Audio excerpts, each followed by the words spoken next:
Good morning. Am I live? I missed the bit where it says whether I'm live or not, so I'm guessing I'm live. Again, this fucking lighting.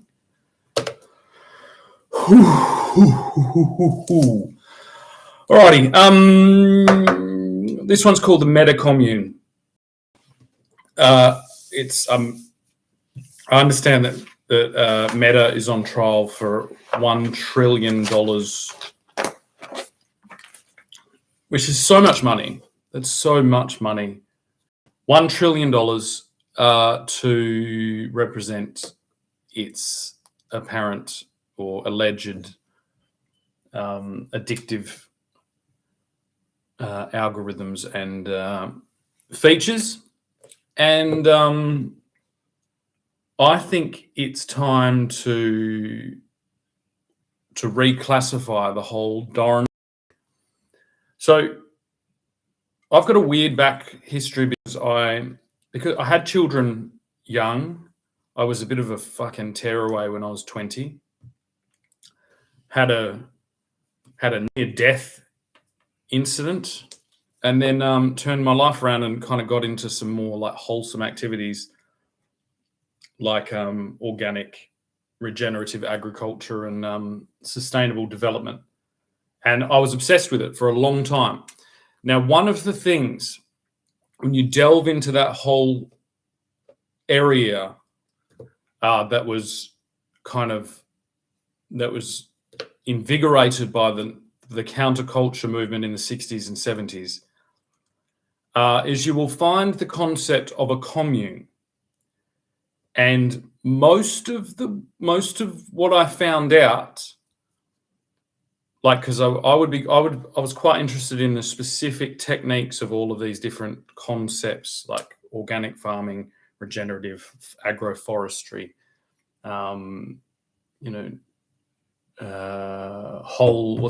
holistic design, permaculture design, all of these different things, integrated sustainable business strategies, all of this stuff.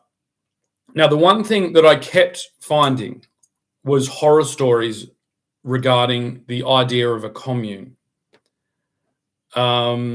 Because the story would basically go, you'd get these really enthusiastic people would obviously come to the obvious conclusion to start a commune because they wanted to collectively escape society because society was causing all of these problems. And, it's a very simple kind of utopian ideal, and there was no shortage of youthful exuberance and optimism in that youth counterculture movement. And so an F load of them tried it, and almost every single one of them failed. Okay, that's an important thing to understand. Almost every single one of them failed. They failed for like really like kind of obvious reasons. Is that when you get a bunch of people together, it kind of deteriorates in this way that like certain individuals will end up doing a shit ton of the work, and then a lot of the individuals will not do any work, and then it will kind of degrade, and then you get into conflicts, and then you get all this like this social degradation, and then at the end, like, either someone kicks everyone out. And then usually what happens is the person that was doing all the stuff usually sits there and goes, I should have just done this on my own. And that gets me to private property. Okay. So, they tried to reinvent the wheel, basically. And the largest hurdle in their equation towards personal sovereignty and taking a large step towards the right direction was to communally do it, because you do need community interaction. But when it's intensive community interaction, it has a really, really, really high prevalence of utter catastrophic failure. So what I would basically now say is that all of the Meta products are communes. They are global utopian communes. Now, you can't really blame Mark Zuckerberg for being a global utopian, pariah, I guess. I mean, it happened. It happened but most people don't understand the dynamics, and most people didn't think, although they did. It's like, why are you on that? It's like, oh, it's a community of all my people. It's like, oh, like a commune. So you put all of your faith in some like utopian, super optimistic, tech bro to build you a commune, and then you applied that commune logic into the government, and it's like, and you want to blame him? Why would you blame him? He's the optimistic, charismatic fucking leader. Why didn't any of you build a replacement? Why didn't any of you do anything else? Why did it become the accepted status that users of Facebook, especially users that also happen to be in our parliament and our political system, get to tell this commune what to do? And that's always what happens, again, mapped out by the communes. There are people who control, who wish for nothing more than control, get in there, start controlling this thing, which was really a voluntary, optimistic, utopian commune, and then they're trying to manage it with an apparatus like government, which is also a utopian, communal fucking commune experiment. And then you get them butting heads because they're kind of like, hey, I am the government, and they're like, hey, I'm a commune, and then you're down at that thing, and then basically, the police now are trying to raid the commune. The main problem is the staggering amount of that boomer generation that are maintaining their accounts. Okay? They're maintaining their accounts for one reason, because they sit in a section of society that is untouchable. They are commune elders at this stage. They built this network because they were the adults. Like when Facebook came out, I was like 19 or 20, still a young, impressionable child. It was mass adopted by all of that generation, or like a significant amount of that generation. And they used it to basically, to represent their status in society. And they used it in a way that was majoritively done on computers, and then they also introduced all these other infrastructure technologies like the phone and like all these things to run their economy, to run their lives, to oversee these things. And unfortunately, what started as a utopian commune ended up in basically a gigantic global sleazy fucking sex dungeon. And that happened like in 10 years. And it's predictable because, again, that's something that happens in a lot of communes. There's a lot of sexual abuse. There's a lot of like invasions of privacy. There's a lot of like cult formation and love bombing and all of this shit that happens. Now, that cohort globally is right now trying to very heavily point the finger at Mark Zuckerberg, because why wouldn't you? He's a really, really, really easy fucking target to point your outrage at.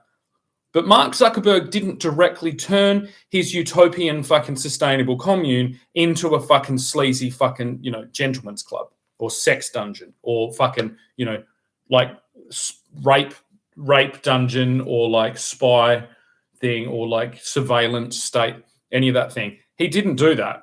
It was the generation of individuals that entered it with the utopian dream, but confined by their already heavy experience viewing the period of the 60s and 70s. So they had a kind of idea about how this would trade. And so they hedged their bets. They played a certain strategy. They'd already experienced. They brought their disgusting fucking 60s and 70s reality and they plugged it into this like kind of daycare center. And then they started, procuring the fucking services from the daycare center and then pulling strings in every other place to keep that going. And now they're on the hook for it and they're trying to blame the Jew, which again is common. It's common. It's like reverse Holocaust.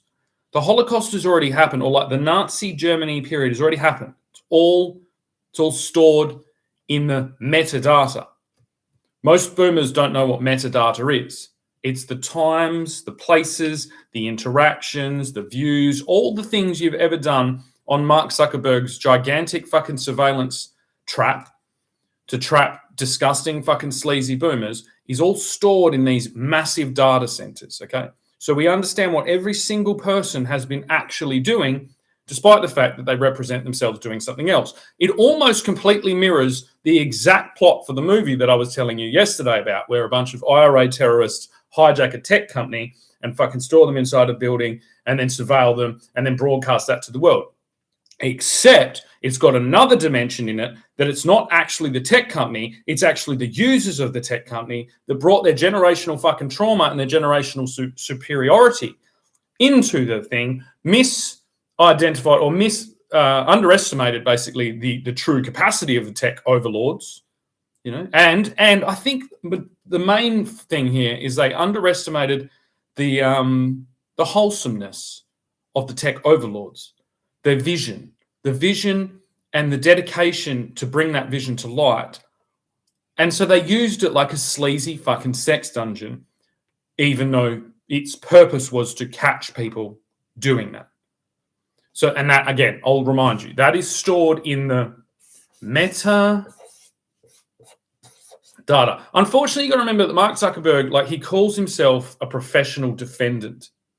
That's a little thing that he says, because he's been on trial his entire business life, right? So he had to build and he's really smart. It's really not a good idea to fuck with people that are really smart and really clever and do these types of things, because in the name, so you have Meta on trial. Oh, thank you.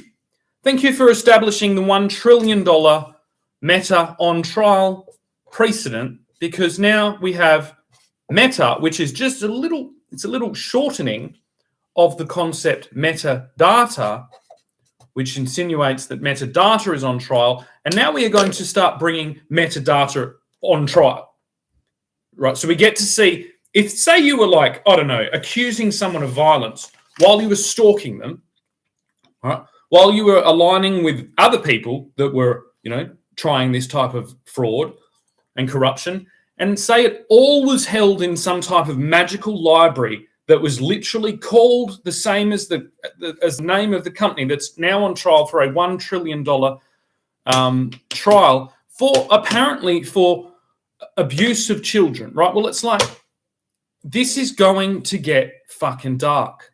It's going to get dark really quick. It's going to be like you're doing the exact thing that this super genius fucking Jew wanted you all to do, and you've done it. You've established it. In the global consciousness of the world now, there is a concept that Meta is on trial for $1 trillion for abuse of children. So what we have is like grounds to establish a new trial. And considering I'm in Australia, this trial is going to take place in Australia, to what exactly the fuck happened with Mark Zuckerberg's little commune. Because I think one of the things, it's like, as my generation having boomer parents, you would get they would tell you little things about their fucking heyday in the 60s and 70s, but there was no cameras and there was no recordings of it. There was no record of that disgusting fucking period. But there is an assumption that it's going to be continued, and I think they're actually upset that it didn't continue to the same level. That's why they claim that we eat avocado and toast. I think that's it. They're like, you eat avocado and toast. And I'm like, no, I don't. Because the avocados are shit, because you take all the A and B grade avocados in the glut of oversupply of Australian avocados, you sell them internationally and you make sure we never see them. And then you sell us fucking C and D grade fucking disgusting fucking cold storage avocados, which are brown from the second that you fucking open them. And most human beings in Australia don't even understand what the normal average size of a fucking avocado is. They think it's this big. I think it's that big. That's a tiny little baby avocado. And we have way too many. Now, are we going to have avocado shed? Because that's what's going to happen. Ask Tony Gallardi. Because the same exact fucking thing happened. And who did it? The Irish. No, I don't know whether it was the Irish. That's just racism. That's just racist stereotyping to put all Irish in the same bag as potatoes. Okay, but I'm not talking about potatoes. I'm talking about avocados, and you can't fucking grow avocados in Ireland. So this has nothing to do with the Irish at all. At all, nothing. Okay, but anyway, we're going to bring that metadata by the fucking dump truck load. So we're going to BHP and Woodside and all the other fucking companies that have paid these boomers exorbitant rates to basically rape and pillage the fucking earth and create this kind of pseudo digital casino gentleman's club. We need your dump trucks because we need a dump. Not really. We don't really need dump trucks because the metadata can just be moved. It's digital. It's digital data. It doesn't actually, it's not heavy. Well, it's heavy. It's heavy in the sense of like a 1980s kind of skateboarder saying, or a surfer saying that that's heavy, man. You know, but it's not heavy in the literal sense of weight, but in the metaphorical sense of metaphorical sense, it's very, very heavy, man. So, yeah, it's going to be interesting. So it basically means if you're aligning in some type of party, if you're having a party and it has a name on it, like say the Labor Party, and you've decided that the Labor Party is so strong because of all its union connections and all its organisational authority and weight, then you have applied these types of pressures on towards it. It's like you have bastardised the design. You know, it's very common. It's like ask any architect in the fucking world what happens when the client starts fucking with the design. Goes to shit and it gets more expensive. Where does that expense go? It goes to the requirements for more advertising, right? What happens when the advertising economy, you know, the global advertising economy has been hyper-concentrated down to really consolidated supply chains so that really, like every supermarket, there's only like 5 ingredients in the world now that are traded from these like packages of corporate identities and then traded around. And then, you know, it's all a fucking shell game. It's all one of those fucking con games, and they're not working correctly in the way they're supposed to do it. It's like saying, like, this is the greatest thing is Meta is a dog, right now. And everyone would go, yeah, it is. It's a dog. That means it's bad, which dogs, everyone loves dogs. So it's funny that we agree that the term dog, when you're speaking about a stock or a trade or any of these things, or a company or a system or a product is a dog, it means it's shit. And it comes from Wall Street with, what's his name? Catherine Zeta-Jones's husband, in which he says, that's a dog. That's a dog with fleas. Give me something. Coming back when you got something better, you know, than connections at the airport. That's, again, a reference from a movie. But Meta is a dog, right? And it's biting children. And it's like, now we're going to find out that the owner of the dog, right, or not the owner, the babysitter of the dog, has been beating it. Beating the shit out of it. And that's why it bit people. So there's a moment where our consciousness, our collective consciousness can go, oh, no, that dog was getting beaten. You know, that dog was getting beaten, and now it's done this. Or even worse, in the case of my actual dog, it got stolen. My dog got stolen because I was talking on fucking Facebook. That's insane, isn't it? But that's what happens. It's what happens when an entire generation locks itself in its what do they call it? Escape room? No, escape room is different. It's called something like a danger room. There's a room people had that you would get in if someone broke into your house. Yeah, they've all locked themselves in there. A safe room. I think it's called a safe room. Maybe it's not. And then they have telephones, so they can phone up and keep managing their disorder via these systems. Because this is the problem. It's like it's really easy to go, let's turn Shannon off. Let's turn Shannon off, you know? Let's turn Greg off. He keeps criticizing our ability to manage our fucking government, to manage our people. Let's turn Paula off. Paula, you're fucking off. It's so much easier now. It's so much more humane to just turn all of these people off. But not legal. It's not legal at all. And when you understand that, it's like we've got to understand these as like rooms. The best thing to so Mark Zuckerberg built a room with like party pies and fucking fairy bread, and it was really lame. because he already had a high level consciousness towards the kind of acceptable lameness of a global social media network. And so he built that, but then he's in competition with other global social networks. And then he has like competing demand from like a controlled group, like a generational glut that controls a lot of the corporate brands and supply chains and retail networks, right? And so he has to kind of have customers, have users in the form of everyone and their children, but then he has to kind of pander towards advertisers, which are their grandparents now, right? And that's just, it's like you would think, because we have these things like respect your elders, which I believe in. I just don't think you should have to respect your elders if they've turned you off on the internet. You know, and I don't think that the authorities should really be in that level of family dynamics. And I don't think that I ever consented to living inside a fucking boomer fucking commune that's gross and disgusting and fucking, you know, absolutely nightmarish towards their understanding of the dynamics of all of the moving parts of our economy, of our society, of all of this shit. So it's like, you've got to understand that when I say Meta and Facebook had a optimal period, and that's the problem. It's like under the boomers, it had an optimal period. The problem came when the next generation tried to fucking use it. They didn't let them. They didn't let them use it in the way that they had. And so what they created was a kind of a curated internet where they curate the things that they want people to see and know about them, and then they hide the things that they don't want people to fucking know or see about them en masse, because that was basically the accepted culture of that generation. Why? Because they had to do that to get away with all of their counterculture shit towards the older generation, which is now majoritively dead, right? So they developed basically a teenage strategy of hiding the fucking booze under the fucking rug or whatever, like hiding the, and then that is their perceived reality.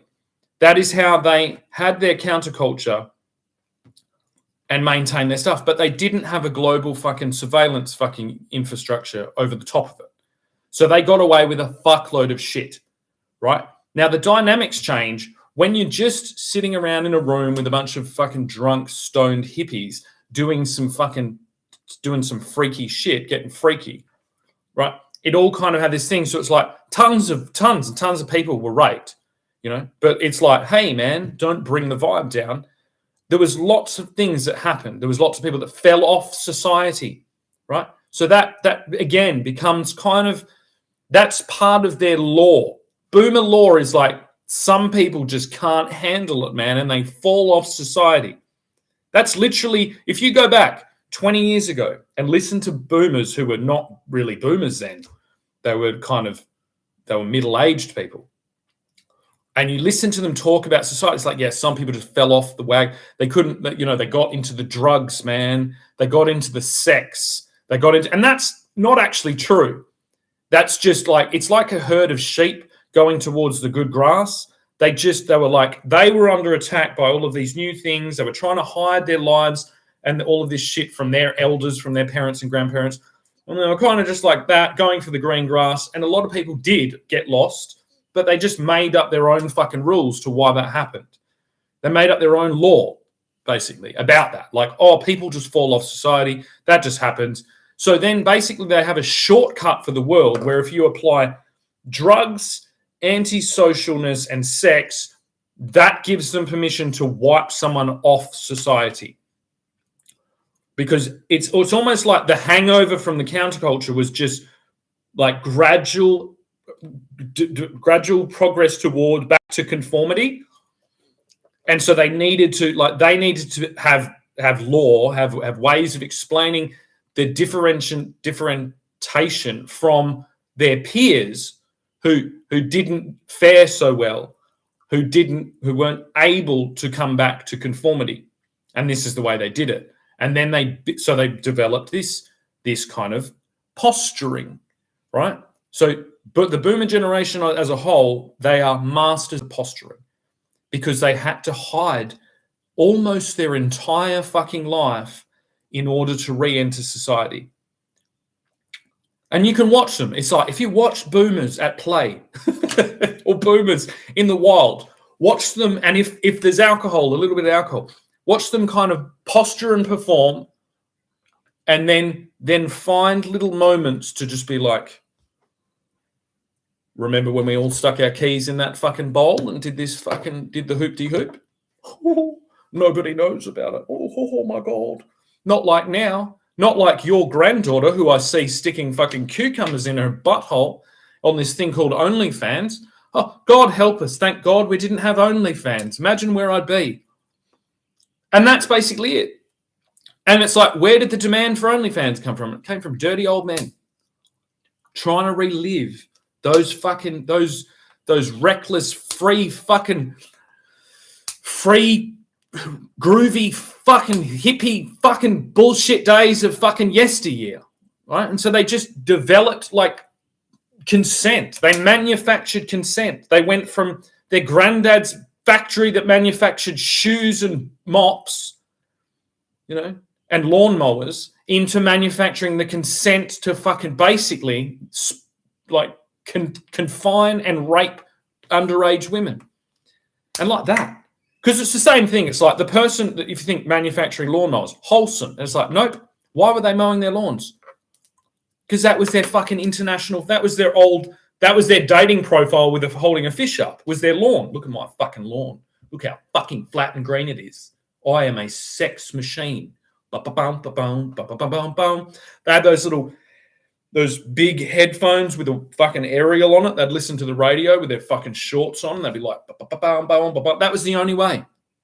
You could go out and stuff, but as you got older, you couldn't really do that. So you'd have to kind of just put it on the fucking register, put it on the suburban radar, and make sure that your lawn looked pretty good, so that you might get to fucking bang Susan, who lives four doors down. If she sees that you're a capable man, responsible man who can maintain a flat green fucking surface, not intermittently. You can't let it get out of fucking hand. If it gets out of hand, that means your life's out of hand, man. You're going to fall off society. You're going to disappear, man. You couldn't fucking handle it. The drugs, the fucking alcohol, the fucking the free love, you couldn't handle it. You couldn't even keep your lawn flat and green. You fuckwit. You reckless fucking radical. They started projecting what they had said to them onto these outliers that hadn't been able to get back to conformity. And this is boomer law. This is boomer law 101. This is boomer fucking suburban fucking law. Because you've got to understand as well, suburbia didn't fucking exist. The suburban environment is entirely one generation's vision of. I don't think it is. I think it's back. The suburban environment is one. Oh, there we go. Fuck's sake. Hopefully I'm back. The suburban environment. I wonder how much of that disappeared. I should get I have another laptop here, and I should record it from a different angle. But again, minimum viable product. The suburban environment is one generation's ideal for how to live in this kind of pseudo commune fucking bullshit compromised reality. So, and that's where it's like, we can't compare Meta to anything else except suburbia, and suburbia doesn't fucking work. So it's like, we're literally trying to compare like a landmine. So a kid that's blown his leg off on a landmine, or a kid that's been poisoned with sarin gas or napalm. And it's like, both of those things are bad. So, and the other problem is, it's like Meta emulates the suburban environment, which again is one generation's version of the way to live. It's not real. And even worse than that, it was sold to them by the previous generation, who I will not get into because they were probably way worse. It's difficult to understand, but that's complicated. It's really, they're really in the dark. They literally call them the silent generation. So we just don't fucking know like a lot about the dynamics. So when I'm saying this stuff towards boomers, it's like I'm exposing boomers, but then I'm passing them the mantle to now divulge the absolute atrocity of the previous fucking paradigm. The reason that they rebelled, the reason that they had their cultural fucking youth movement in the first place. Now, unfortunately, it gets a bit weirder because it's like there was just conformity. The majority of them will explain that as conformity and that was strangling. Now, that is always what young people think. So in my mind, it appears like there were so many damn young people and the generations before were so damn fucking ravaged by war, and there must have been so much persuasion on that young, massive generation by our enemies that we had also just ravaged at war, that the inevitable happened. So you can say it's like, well, obviously the previous generation was terrible because they went to other countries and raped people en masse and dropped bombs on their heads and did all of this horrific war shit. So it's not like, this is just the way things fucking are. You can't, we wouldn't be here having this civil conversation if the boomers hadn't en masse fucking rebelled against their thing. But it's like, you got to get into the fine things. It's like they were conforming to warfare. So that's the problem. They weren't intrinsically warring, disgusting fucking people. They were conforming. You rebelled against conforming by rebelling against them. And that's the tricky bit, because now it's like you built a society that rebelled against conformity, and now you're mandating conformity, but it's your version of conformity, which is unable to even put up a defense against fucking war. And you've done that with, 60, 70 years of continued fucking priming towards accepting what, to basically to militarize against your elders, which I would say creates some fucking paranoia at that level. Because it's like, if you built your entire generational authority on military overthrowing the previous generations, specifically on their conformity, then you get back to conformity, then you're gonna be suspicious. You're gonna be paranoid that the younger generations are gonna find out what you did.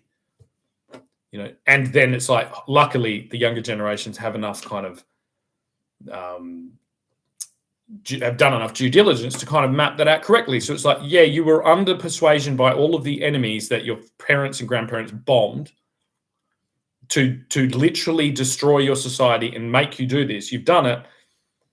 And then you were also doing that, and now you're in no man's land because you live completely disconnected to anything that came before you.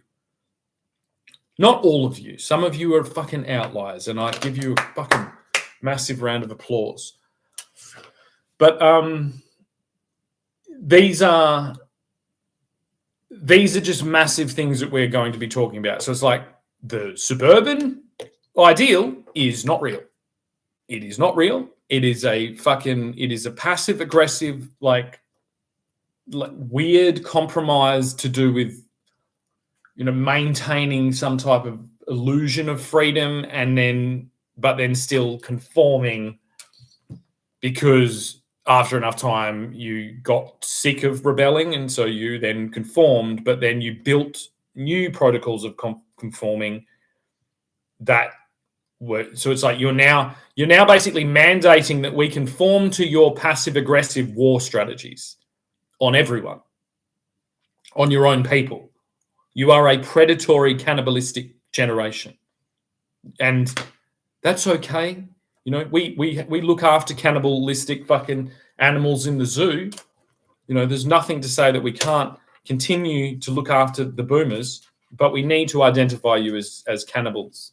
You basically preyed upon your elders, and then you then took that and then preyed upon your children and grandchildren.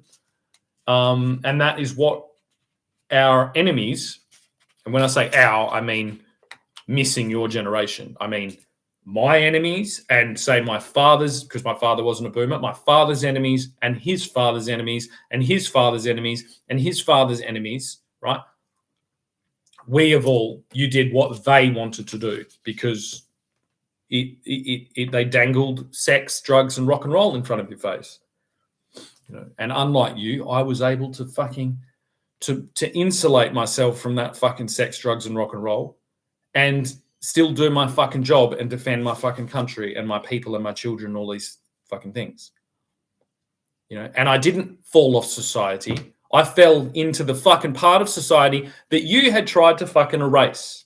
The responsible part, the part that actually does the fucking job that men are supposed to do and defends all the fucking people from invasions, no matter how they arrive.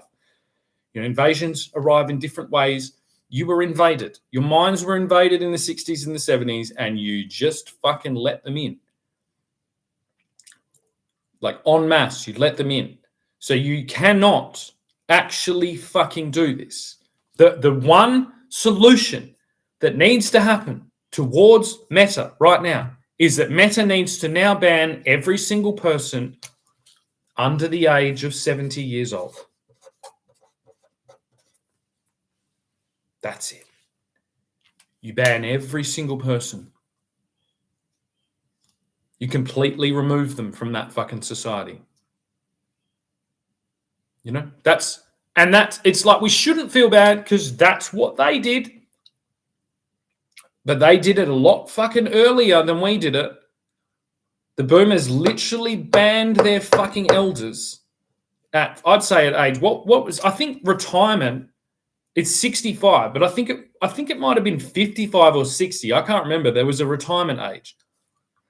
So this is like you have a population of people that have been retired for maybe at max, 15, 20 years, whatever the fuck it is, doing nothing, managing this thing, consuming the controlled supply chains and holding large amounts of sway over our democracy that have curated this environment into they've just beaten it, into this fucking thing. And it's like, you've got to understand most parents, there's this weird dynamic between like parents and grandparents where a lot of parents have this kind of built-in suspicion about what their grandparents are doing to the children, because they lived in a different age. And that's awareness. It's like, this is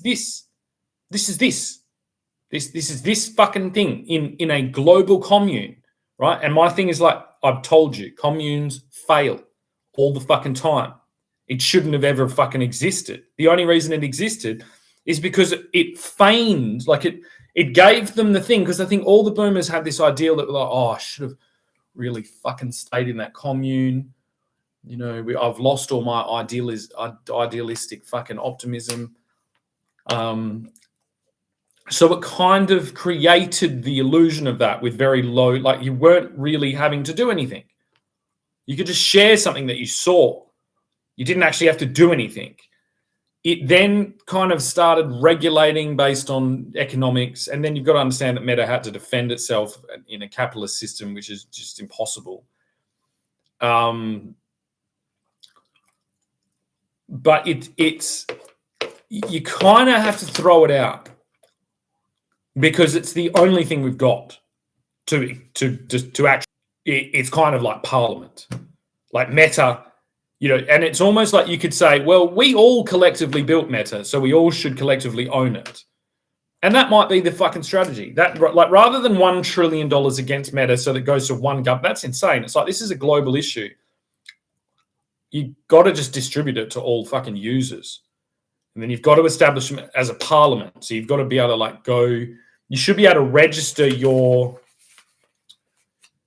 commitment that you are not just doing something. You're actually trying to get to the bottom of this collective thing that is the only sufficient way to actually contribute or to discuss the intricacies of this environment.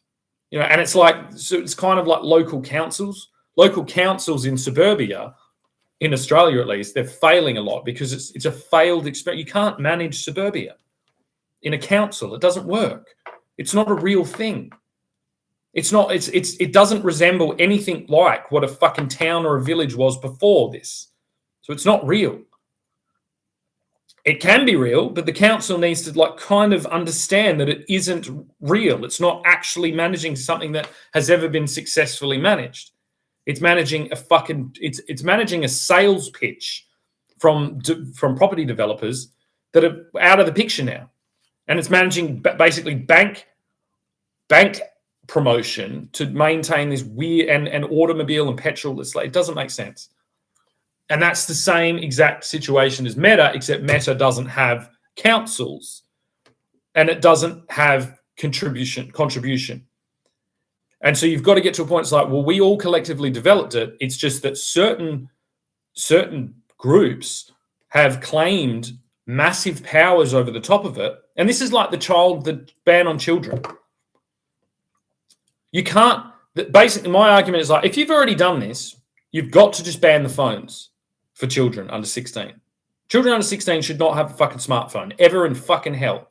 And there is a massive difference between a device with a screen that does not connect to the internet and a device with a screen that connects to the internet.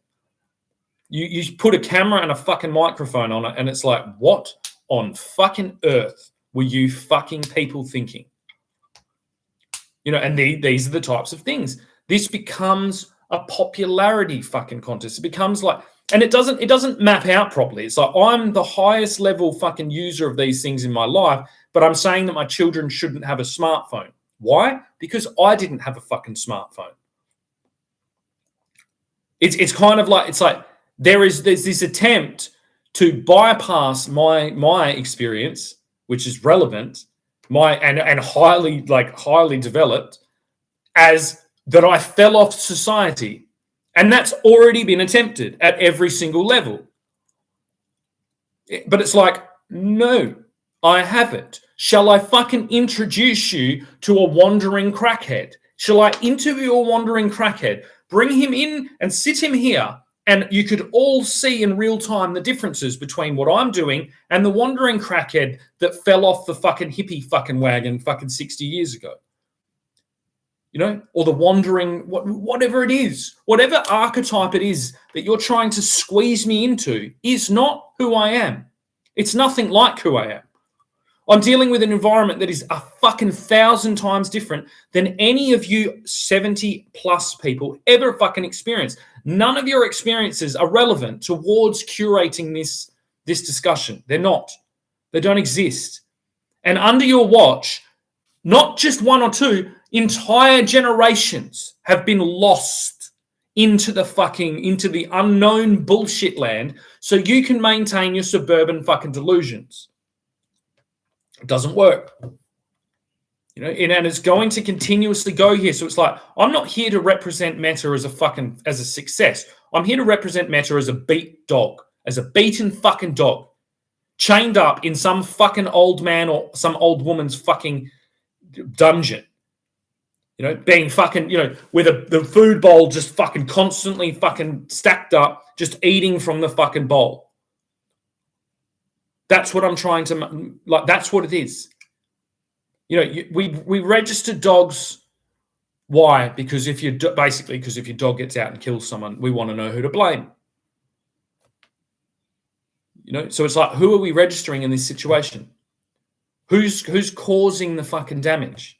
It's not the fucking platform. And it's where it's like, if you go after the platform, I will go after the fucking property developers because it's the same thing. I will go after these suburban fucking property developers en masse, and I will bring it as relevant precedent. I'll say, look at this. What did you build that resembles social media? You built suburbs. Nothing existed like this suburban shit before this. Right? It is exactly the same.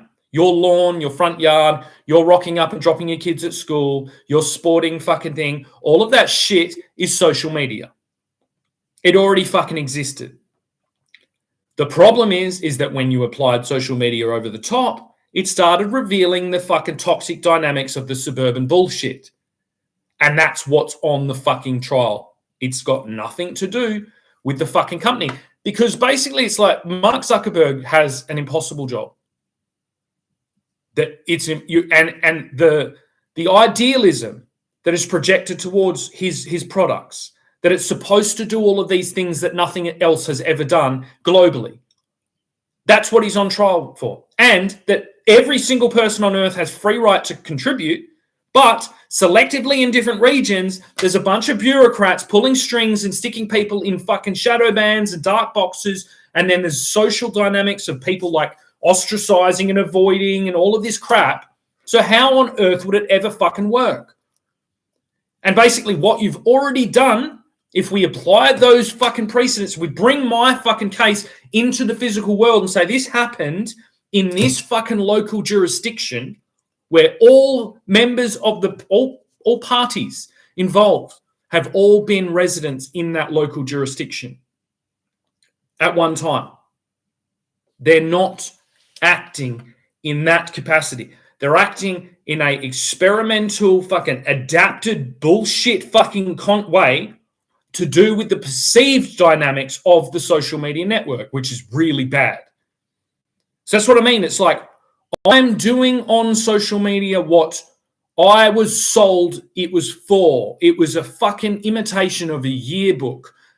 People in yearbooks who are ambitious, you know, they might say they want to be a business entrepreneur or a fucking politician or a fucking world-changing fucking whatever, all of these things. Most of them don't say, I want to be a suburban slob who fucking consumes fucking like foreign fucking teenage fucking porn consistently and has a fucking, you know, a manageable alcohol condition and pays my tax on time and pays my fucking council rates on time. No one fucking wrote that. So it's like, what are you doing? It's like you're criticizing the new environment under heavy prosecution, heavy redesign by people that are not. They're not a true representation of the population or of the user base of these accounts. They're a true representation of the bureaucratic, like political fucking power dynamics of each specific region. You know, so it's like if, say, Meta gets fined $1 trillion wherever it is, it's like, does Australia get any of that money? So you're just slicing him up. You're slicing his product up in a million different ways, then leaving all of the people that you've already wronged cut off from anything to go to God knows where. And it's like, you think that's ever going to fucking happen? And it's basically like, I'm just going to continuously turn the lights on. It's like, we're turning the lights on. We can see all the people not doing anything online. You're there. Turn the fucking lights on. I'm the opposite of Eddie Vedder. You know what I'm saying? This isn't a rock show. Turn the lights off. I'm saying this is a fucking film studio. Turn the lights on. Like, we want to see the fucking crowd. That's what we want to see. We want to see the crowd. You are curating suburban fucking like political bullshit to represent property developers who sit in the exact same place as the fucking Facebook. You know, and it's basically like, well, at the moment right now, another person, the only West Australian fucking mogul or oligarch that I could represent to say that is trying to claim something against Meta fucking Homes, developed properties, took deposits and ripped everyone off, and at the same time was building your fucking house. So if you were Meta, who the fuck are you? What are you? You know, what is this fucking pseudo connection? How much influence have you had on this suburban development to house and fucking maintain your employees? You know, you are social media, dickhead. You're social media. And what have you done? You've fucking used social media, fucking the influence, the pressure, like your claim to say that you falsely represented him on ads or some shit. So you didn't even let me represent myself, you fucking maggot. You fucking you disappeared me off the fucking map. And it's like, how do you think these global dynamics are all going to fucking interact? And it's the problem is, it's like you've already done all the fucking damage, every single fucking place, because you believed that your fucking creation was perfect, that it was operating perfect. But just below the surface of this suburban fucking image of this sales catalog fucking lifestyle is absolute chaotic fucking ramble of shit. It doesn't introduce any of the core dynamics. Like, where is the post office? Fuck knows. Where is the fucking church? Fuck knows. They all look like a fucking, like some type of weird fucking, I don't know, double brick fucking thing. Where is the fucking the Chamber of Commerce? I don't know. Where is the fucking any of the things? Where do people fucking go and listen to music? Where do people do fucking anything? And it's just, this is a good suburb that I'm in right now. And it's just copy and paste, with lower fidelity as you get further north or further south. That's all you did. And that's what you claim is your right to criticize social media. I haven't seen people on social media, driving around with fucking machetes. I haven't seen people in social media doing home invasions. I haven't seen people on social media selling fucking illicit drugs. I haven't seen people on social media binge drinking. I haven't. I've never seen it. This doesn't exist. There are some weird, there's a lot of narcissists on social media, right? And that's what's being used. That is a simplification. It's like, there's a lot of narcissists on social media because it's kind of like, it's like one of those it's like a light for moths. It's like, of course there's narcissists on social media, but there's narcissists everywhere. And it's like, so the battle basically is the narcissists not on social media have been at war with the narcissists on social media. And then meanwhile, no one else is getting anything fucking done because you're having some type of passive aggressive fucking narcissist off showdown. And you're comparing like the marketplace, the ecosystem, the rating agency of social media, which is flawed. And it's like, who is it representing? It's kind of like you take Australian Idol or The Voice, you've got judges, you can see who they are. Whether it's, what's his name? What's the Irish guy's name? Singer. Ronan Keating, Delta Goodrem, Katy Perry, Steven Tyler, all of the judges on that show, you can go, they represent their pop culture for that generation. Oh, look, they're judging people sing. Who's judging the fucking likes and shit? Who's judging it? Corporations. Corporations are judging it. That's the only, like, the claim that this fucking thing is being managed, like, organically is completely fucking ridiculous. It's being managed corporately. Why? Maybe to pay for all the fucking lawsuits. All Facebook really is a community notice board.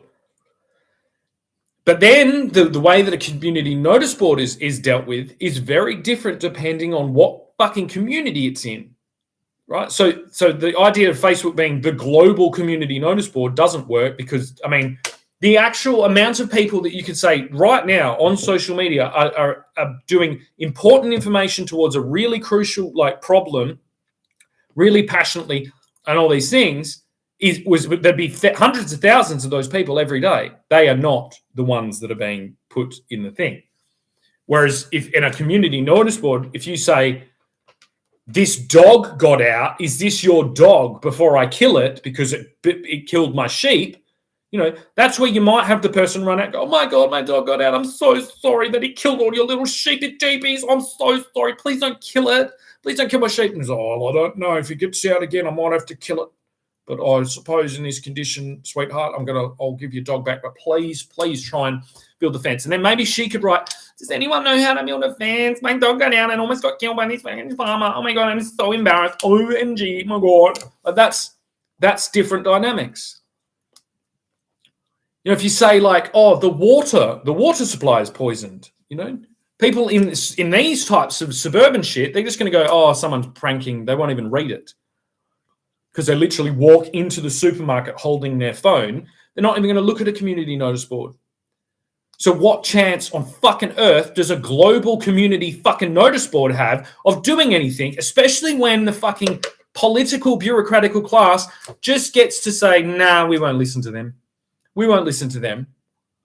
We don't need to listen to them. We're going to curate our fucking political argument and our policy formation towards something that it's like something that was decided 50 years ago and we've just been continuing on. So this is the problem. It's like we have all these tools. If you try and chop it up and go local, it won't work. And for me, it's just it's a place where I can catalog all the things, and and it has the security of the metadata, which for me to do on my own website is kind of illegal, right? So that's a weird fucking concept as well. If I have a website and I have stalkers or people doing all this shit on there and or taking stuff out of context and doing all these things, there's no security feature of the metadata. None. And this is like, why do I need that security? Well, do politicians have security? Do people trying to shake things up need security? Yes. Why? Because people retaliate. Because if you criticize these large money holdings, these large weird pseudo bank accounts for resource workers in basically what is their employee fucking contracts that they've made with their employee, who is a failed fraudulent property developer. No one ever brings this into thing. And it's kind of like, even those oligarchs, it's not really their fault. You know what I mean? They did their best. It's the simplistic system that allowed.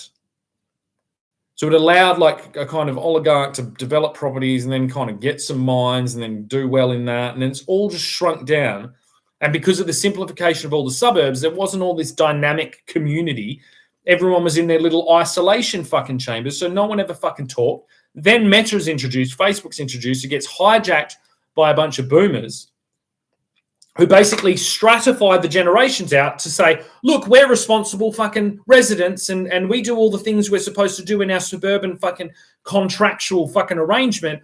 And then all the kids going, what? Hang on, what? They're all just outcast and declared as fucking irresponsible, whatever. Because it's a Ponzi scheme. It's like my actual duty on this thing is to declare this Ponzi scheme as illegitimate, as illegal, as failed. And look at the amount of corporate fucking protection that it has. Look at the lengths it will go to. Look at how easy it is to just disappear someone on the internet instead of like actually listening to them.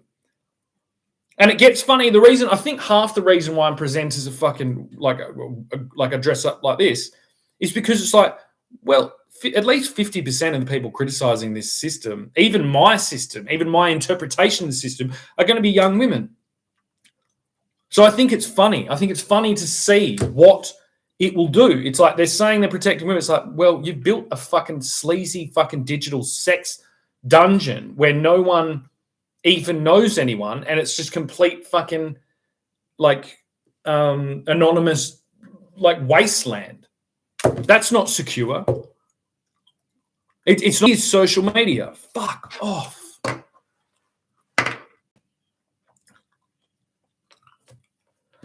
So I guess I'm going to end there because I don't know, it seems like enough. And I'll do a couple of little pieces today that basically says that suburban development is social media. It works exactly. That's why you have a school, right? It's just, so that's the comparison. The minute you get to this, it's like, if you are teaching in public schools people to, and this is by law, you've done this with the introduction of the social media ban on young people, you've classified that basically anyone on social media is a criminal and is politically not real and is to be politically ostracized. And that's what you did with the vaccine as well. So you've done this twice now. And that basically voids your fucking license to govern, in my opinion. because it's the core of democracy. You've taken this out of the option, and you've left it like it, and you are using it.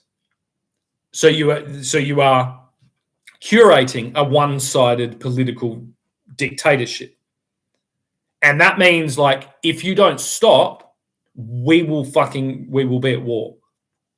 Again, it doesn't have anything to do with fucking social media, with Meta, with Mark Zuckerberg, with any of that shit. Right now, this is on YouTube. Again, no viewers, no one. So this, to me, is simulated confinement. I am a prisoner of war in a digital prison, nothing to do with Google and YouTube. Because I almost guarantee it's not, it's the viewers is not the metric. They do not have to distribute this. But I go above and beyond that by grabbing it and sending it to the people that do have legal right to listen to relevant opposition.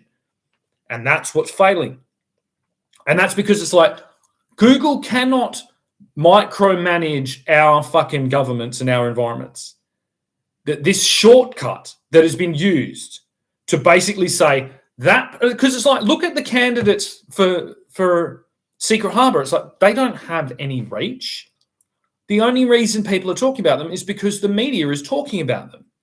But you shouldn't have to run politically to represent a place in order to get that like feedback.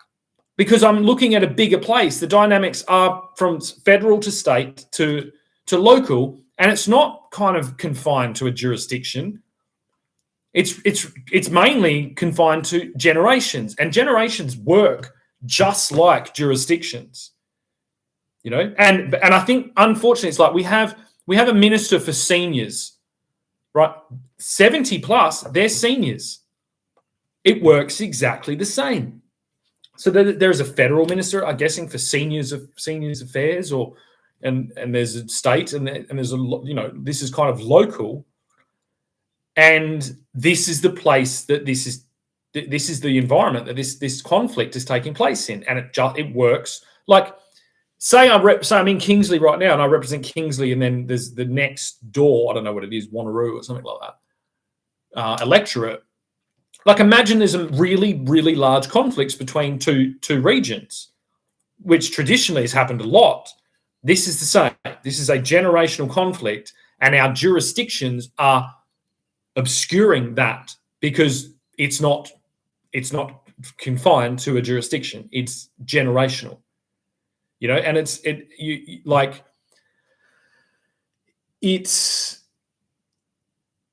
every conversation is being squeezed through the lens of pandering towards that generation. And it basically, my argument, I'll end with this, and I hope that it hasn't gone off, because it went off yesterday, and that'll fucking piss me off. But I'll try and end with this little view towards One Nation. So it's like One Nation is not really a legitimate political party. They are a symptom of a mass movement of people that are very, very, very, very disgruntled towards the political situation right now, and they are a capture.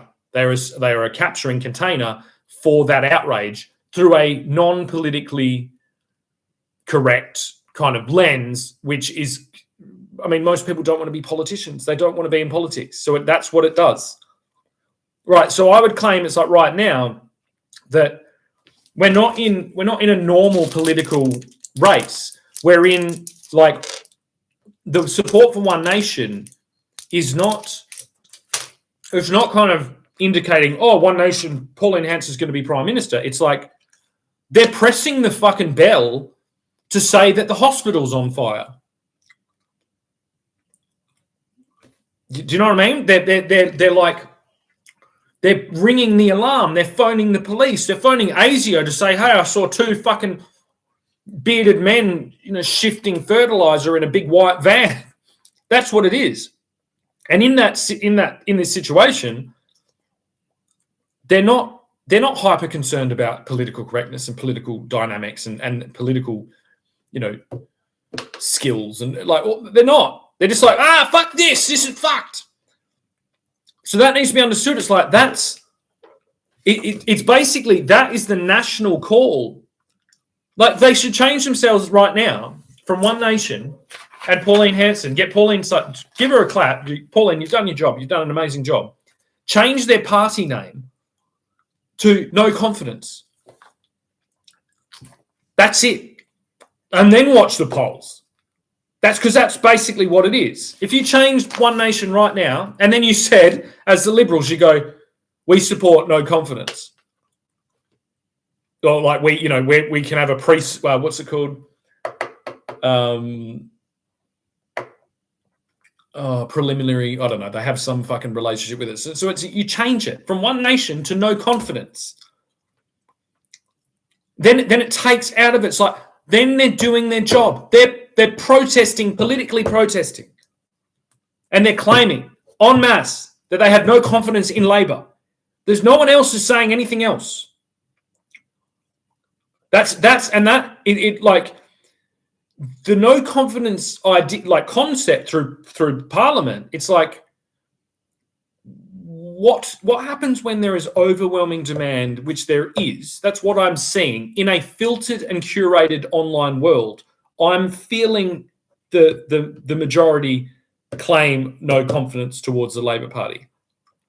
So, like, when does that happen? Like, there isn't a concept that you could say it's like, and this is even to save the Labor Party. Like, basically, right now, the Labor Party have unknowingly strolled into something they can't manage because of massive cultural changes, massive societal, massive technological like changes. They are insulating and protecting themselves by conformity towards their baseline ideals. That will end in civil war, or that will end in like catastrophe, because they are not changing their tune towards what's appearing. And this is what I've been criticizing for 4 years. They are playing their strategy, and we've got to kind of go, this isn't a fucking cricket game anymore. You've broken the fucking laws of the fucking container. So it's no confidence, and it's not no confidence. It's like no confidence in your ability to adapt to the actual environment, to actually correctly represent what most people are feeling and seeing and experiencing. You are in an echo chamber. You are in an isolation dictatorship that is, and it's weird because it's not.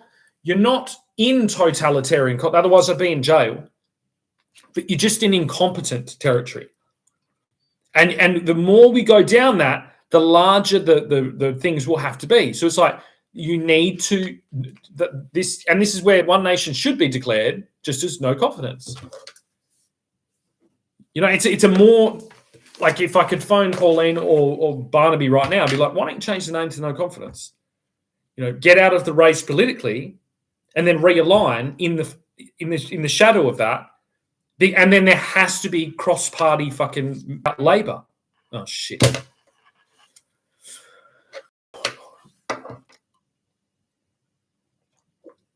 There we go. Can't have One Nation without Labor and Labor voters and Labor constituents and like all of that shit. We can't. One Nation insinuates One Nation. A majority of people that would be in that One Nation are Labor voters.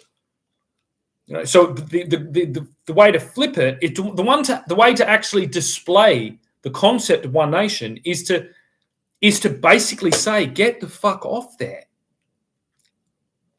And kind of think about it. Think about the Sydney Swans. I'm going to do a football reference. I hope this is here at 1:10:11. Right now, there's this sexual thing going on with the Sydney Swans, right? Every Sydney Swans supporter would have fucking wished that there was just one of those fucking dickheads said, let's go home. Right, let's go home. We're about to fuck up. We're about to fuck up. Let's go home because we're a team. We need to protect the team. That's the ideals. All of the supporters, all of the coaches, all of the management team, all of the AFL board, every single person in that would have wished that at one point to show solidarity of the league, the code, the team, you know, the state, all of it, is to say, to just prey upon prey that one person said, let's go home, and then it's all done. And that's what One Nation would be.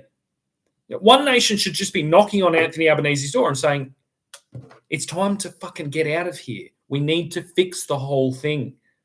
You did, like, your core Labor tenants, you did a good job at. It's just that the whole world has shifted around it, and you're strolling down fucking Communist Alley, swinging sticks around with a big glass of milk, having some ultra violence. That's what you are. You're in that, and it's kind of like, guys, taking that girl up to your hotel room. I don't actually know what happened with the Sydney Swans, but I'm guessing it's something like that. It's not going to look good in the fucking papers tomorrow morning. Let's go home. To have a what's it called? They have a person that oversees young football playing dickheads to make sure they don't get in trouble. I can't remember. It starts with a C. And that's the way to do it. It's like one nation just temporarily change and then support, not instead of supporting One Nation, support no confidence. No confidence, redesign. And then just basically say it's like we need, like a draft, have a draft pick. So and it's almost like, so Albo gets to pick his fucking thing, but he needs to pick from Liberal coalition and Nationals and Liberal, and he needs to pick from One Nation. That's it. Because the dynamic at play is different. It's not in the territory of like Labor versus Capital. It's more dynamic than that. It's generational. It's societal. It's at this kind of like system design key level, and like almost you can imagine like the say pre-telephones in Parliament House. I mean, in their offices. Like, imagine. So someone came in there and said, shall we install telephones in Parliament House? That hasn't happened. That decision was not made by the individual government in power. It's made by all of them, and they all decide. So it's the minute you kind of go, listen, because of basic human instincts and just like short-sightedness and human nature, you've unfortunately walked into a trap that some fucking, Jewish fucking genius, I don't mean that he's Jewish either. I shouldn't fucking say that out. Some tech fucking genius in Silicon Valley has set, and you're going to be exposed. The best way we can display Labor ideals, conservative ideals, One Nation ideals, Nationals ideals, in this Australian fucking ideals in this fucking moment is to say, we have no confidence in our ability in this current status to negotiate these global shifts. We need to consolidate and reform our fucking political system, our party system. And it's great. It's from the get-go, instead of, so now we've really got 4 parties in the thing, make the 8. We've got 5 really. It's like One Nation, Nationals, Greens, Liberal, Labor, 5. Make that 10. So make bipartisan parties on each thing instantly. That's what I want to represent the dark Greens. Because it's like I have all the things about the Greens. So we're not opposed ideologically, especially on the reasoning. It's all on the content, on the concepts. So it makes the Green ideology kind of flawed, because it's like it's been hijacked by a selective set of measures that would be taken, rather than like the dynamic of like the actual thing. So it's just Labor, and you kind of look at it, you go Labor, Greens, and then unfortunately it's like Liberal, National. That doesn't even make sense either. They're kind of outdated. The 2 key ones, Liberal and Labor, are still there. They're almost like they're the pallbearers of the others, but the others are not aligning properly, so they're not working properly. Like I wouldn't run for Nationals, but I could, and I wouldn't run for the Greens, but I could. I wouldn't run for Liberal, and I could, but with Labor, it's the same. Everyone's in the middle. That's what's showing. That's who's ringing the bell of One Nation. It doesn't make sense. And instead of telling that as an optimistic thing, it's like, our extremes are exposing a healthy middle constantly. That's why all we need is the dark greens to go. It's like, I agree. There's a lot of environmental issues and pollution issues, all these things. I just don't agree with any of the strategies that the Greens want to use. Why? Because they basically want to build a commune. And I know that fails. But then if you interact with Labor or Liberal, they'll call you a greenie. It doesn't work. I'm a polar opposite, but the same structural observations. And it's the same with Liberal and Labor. It's like, I understand both dynamics. And that's good. I think that's what One Nation does, is it's kind of like, listen, we're all there. We all understand. But if you change it to no confidence, then you get to the identifying factor. It's like, there is no confidence on this. And the problem is like One Nation will work in the same capacity with Liberals if they were in. To get ahead of the curve, why don't we establish a larger, more dynamic parliamentary process that can identify the middle? That the most obvious thing you do is you go, look at Liberal and Labor fighting, right? The middle is here, right? And the middle, even then you slice it again, you go One Nation and the Greens, are they the in side? And it's like, we're not getting to something that works. You need to almost bring the unknown into observation and go, that consistent, distrust in the government, all of these things is exposing the unserved middle, because the extremes through our current media paradigm have prospered because extreme opinions prosper in that environment. That's it. So it's like, if to give reference to a field, it's like there is a field that has perfect conditions for weeds, so weeds are growing. That's what we've done. And both the Nationals and the Greens can understand that analogy, but they would have different strategies. So the Nationals say, spray the fuck out of all the weeds, and the Greens would say, kill all the farmers, right? And both of those are wrong. Both of those are fucking wrong. It's like, we need to cultivate the environment so that it is fruitful and productive, and that it's dynamically nutritious or dynamically fertile for the growth that we want. But we can't do that in our media thing. And that's why the attempt to hijack these social medias platforms and turn them into kind of pseudo television networks to prop up this extreme polarity, this bipartisan division that is stretching like taffy our societies into very thin, fucking very stiff, malleable fucking masses of shit. We need to invert that. And it's like, you can't do that until you start being able to collectivize. I can now go, say I did it globally. I globally go and get the unserved people that are bringing forth really, really high level critiques and solutions towards massive problems around the world. Those people's, there are hundreds of thousands of those people. They are not being served by the current corporate manifestation of Meta. They have an imperative to survive, so they have built their remuneration cycles, their profit-making concepts as pandering towards lowest common denominator, desires of humans, and they've done that too high a level. But so has McDonald's. We've already been here, right? No one really has a council meeting to discuss environmental damage at McDonald's. But I'm kind of like, why? Why not? McDonald's has the biggest thing that it could move.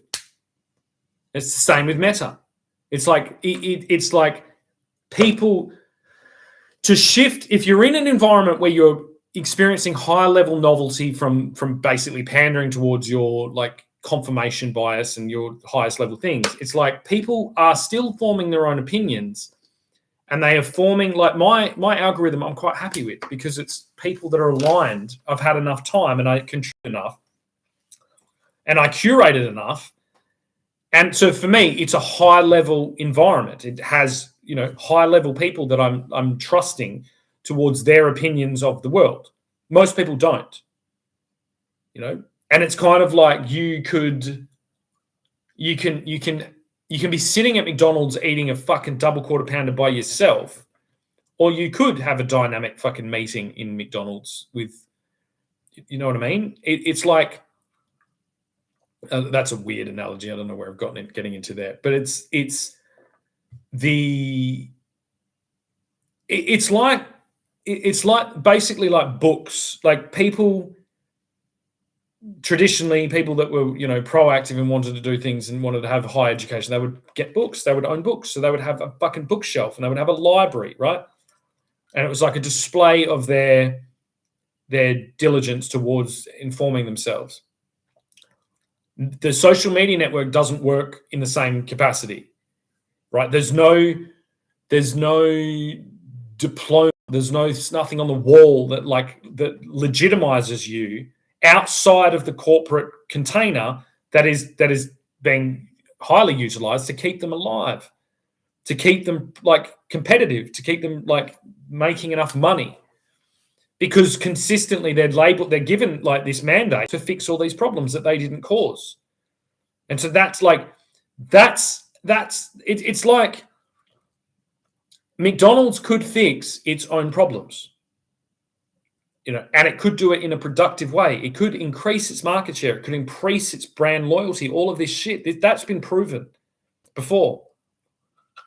If you just put pressure on them to you remember when they started making apples at McDonald's and shit like that?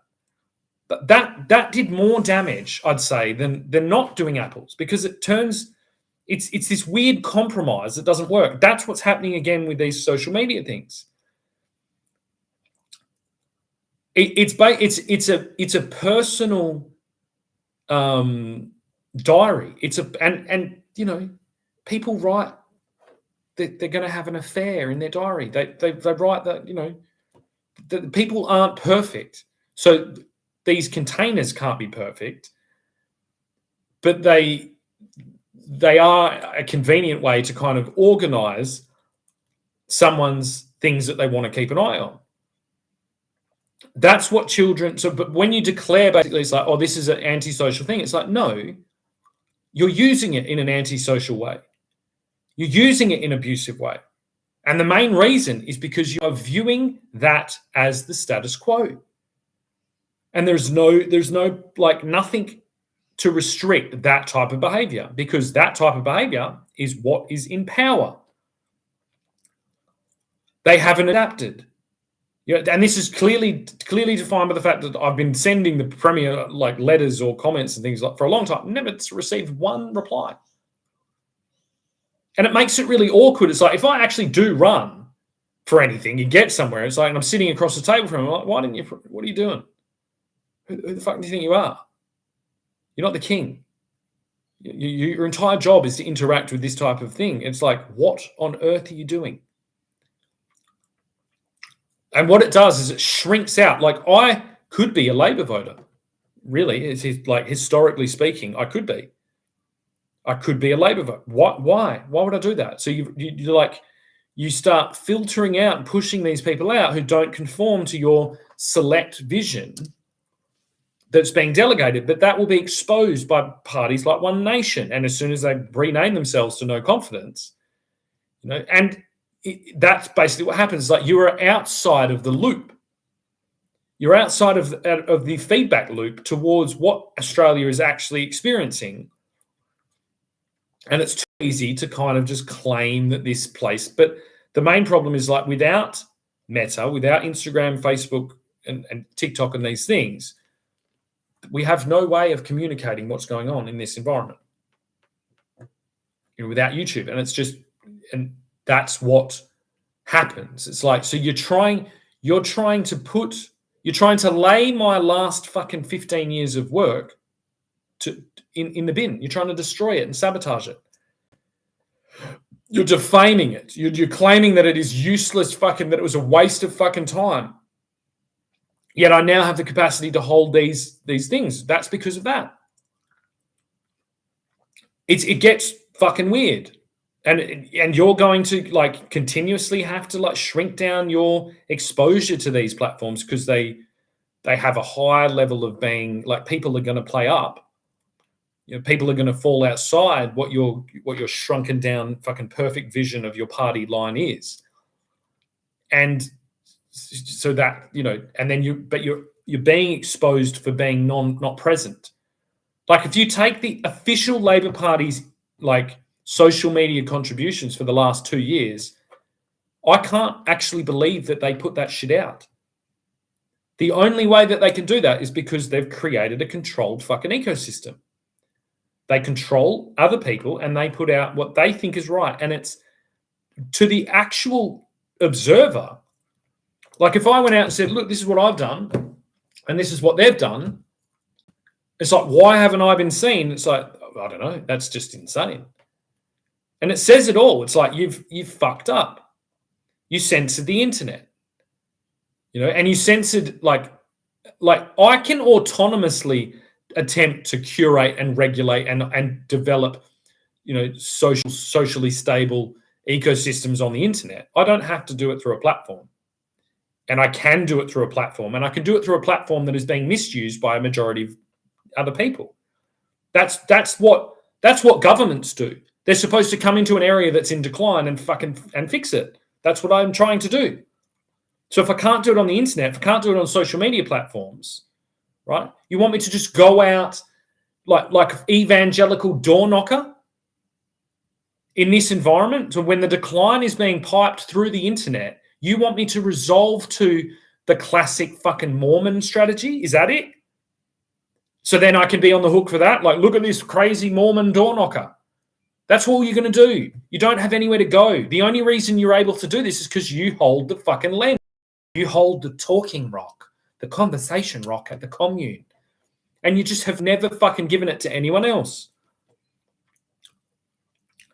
That's my claim yesterday about saying, well, you made a movie studio. You've got to give the opposition the fucking first movie.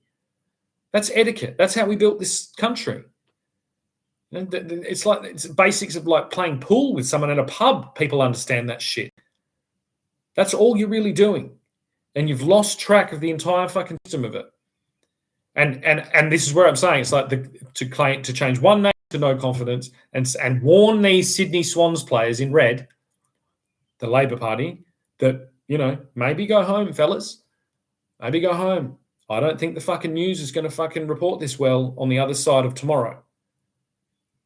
You know, and that is Australia. That's responsible fucking Australia. It's not pretty, you know, and the intricacies. If that was hyper divulged, even that conversation would not reflect well, and that's where we are now. So imagine the conversation, which could have been easily amplified to the same level as this controversy with the Sydney Swans, between their manager saying, "Come on, boys, go home." He's like, "Nah, I don't want to go home. I'm having a good night. No, boys, come home." The intricacies of those dynamics have the you know, traditionally have the protection of privacy revolved around them, because even seeing the negotiation, even if they all ended up going home, if that was broadcast, it would look bad, and that's what this is. So it gets weird. It's like, time to go home, fellas. You know, you've had a good night. You probably had a little bit too good of a night, and don't forget that you are professional athletes and you represent your team and your state and the league and all of these things and the code, yeah. And you don't want to be splashed all across the fucking news tomorrow morning. And that's where the Labor Party is right now, you know. And that is, at least if one thing I can say about my unified, you know, vision for Australia, you know, for Australian national pride or whatever the fuck you want to call it, is that at least we gave you the fucking warning. And now it's up to you. It's like, well, boys, you're out. You're all fucking grown men. You do whatever you want, you know. And I would just have a look at the fucking Sydney Swans situation that's going on now, and understand that you are in a worse situation than that, and it's time to fucking snap out of it, you know. Thank you.